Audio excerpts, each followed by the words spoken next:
Herkese merhaba. Şirinleri hepimiz biliyoruz değil mi? O küçük, mavi, sevimli yaratıklar. Peki ya size bu masum çizgi filmin aslında mükemmel bir toplum modeli üzerine kurulmuş olabileceğini söylesem? Sadece bir çizgi film mi yoksa altında yatan çok daha derin mesajlar mı var? Hadi gelin bu sorunun peşine birlikte düşelim. İşte bütün bu anlatının merkezindeki soru da bu. Şirinler iyi bir toplum için bir model olabilir mi? Şöyle bir düşünelim.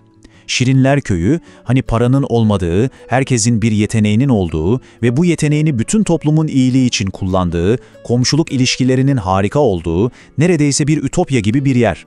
Kulağa harika geliyor ama peki bu gerçek hayatta işler miydi? Peki o zaman işin en başına gidelim. Bu mavi karakterlerin hikayesi nerede ve nasıl başladı? Her şeyin arkasındaki isim Belçikalı yaratıcıları Peyo'ya bir göz atalım. Biliyor muydunuz? Her şey aslında çok komik. Tamamen rastgele bir olayla başlamış. Yaratıcısı Peyo bir arkadaşıyla yemekteymiş ve o an tuz kelimesi aklına gelmemiş. Onun yerine arkadaşına dönüp şu şutrumfu uzatsana demiş. Evet, yanlış duymadınız, şutrumf. O an uydurduğu bu anlamsız kelime sonradan koskoca bir evrenin ve şirin dilinin temel taşı oluvermiş. İnanılmaz değil mi?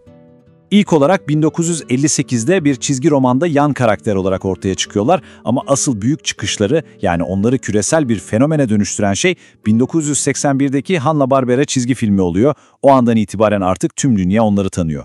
Hatta yaratıcıları Peyo 1992'de hayatını kaybettikten sonra bile ailesi bu mavi mirası devam ettirmeyi başarıyor. Gelelim en merak edilen kısma.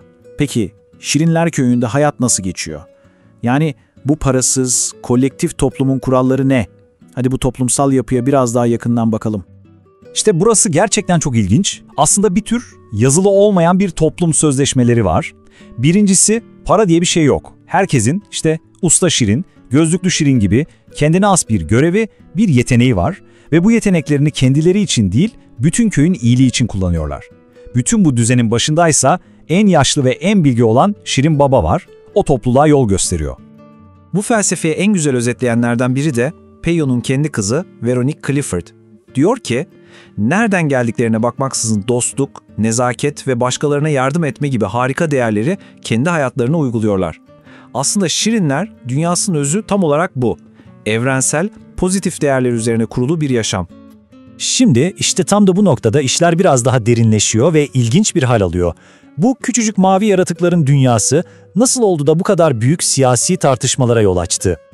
Evet, bazı yorumcular Şirinler Köyü'ne baktığında aslında bir sosyalist ya da komünist bir ütopya görüyor. Neden mi? Çünkü para yok, özel mülkiyet yok ve herkes ortak fayda için çalışıyor. Bu yapı ister istemez bazı siyasi ideolojileri akla getiriyor, değil mi? Hatta bakın, burada çok daha şaşırtıcı bir paralellik var. Sosyolog Profesör Alice Cashmore, Şirinler Köyü ile İngiliz hükümetinin bir dönemki büyük toplum projesi arasında ilginç bir bağ kuruyor. Her ikisinin de temelinde ne var? Bireylerin yeteneklerini toplum için kullanması. Yani insanların kendi aralarında organize olup birbirleri için çalıştığı organik bir yapı. Çok ilginç bir benzetme gerçekten. Ama Peyo'nun hikayelerine gizlediği mesajlar sadece bunlarla da kalmıyor. Mesela Kral Şirin diye bir bölüm var. Burada bir Şirin kendini kral ilan ediyor ve resmen bir diktatöre dönüşüyor. Bu otoriter rejimlere yönelik çok net bir eleştiri aslında. Başka bir ilginç nokta da köydeki kadın karakterlerin durumu. Orijinalde neredeyse hiç kadın Şirin olmaması ve Şirine'nin Gargamel tarafından yaratılması 1950'ler Belçika'sının sosyal ve dini yapısı hakkında da bize ipuçları veriyor. Peki, onca yıl önce yaratılmış bu karakterler günümüz dünyasında, yani akıllı telefonların ve sosyal medyanın çağında nasıl hala bu kadar popüler? İşte şimdi de Şirinler İmparatorluğu'nun modern yüzüne bakacağız. Bakın, bu gerçekten çok çarpıcı bir örnek. 2005 yılında UNICEF, Afrika'daki çocuklar için bir yardım kampanyası düzenliyor ve reklamlarında Şirinler Köyü'nü kullanıyor. Ama nasıl? Köy, savaş uçakları tarafından bombalanıyor, o huzurlu, mutlu köy bir anda yerle bir oluyor. Bu, savaşın masum çocuklar üzerindeki etkisini göstermek için kullanılan inanılmaz derecede güçlü ve sarsıcı bir yöntemdi. Ve Şirinlerin günümüzdeki gücünü anlamak için şu rakama bir bakın. Tam 12 milyon. Bu özellikle 18-34 yaş arası kadınlara yönelik hazırlanan akıllı telefon oyunlarının indirilme sayısı. Yani Şirinler kesinlikle geçmişte kalmış değil. Aksine dijital dünyada da ne kadar güçlü olduklarını kanıtlıyorlar. Ve şimdi en baştaki o büyük soruya geri dönelim. Evet, Şirinler Köyü'nde para yok, herkes birbirine yardım ediyor, tam bir kolektif yaşam var. Ama diğer yandan bireysellik biraz geri planda ve herkesin rolü belli. Peki siz ne düşünüyorsunuz?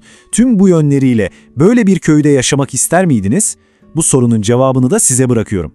Vakit ayırdığınız için teşekkürler.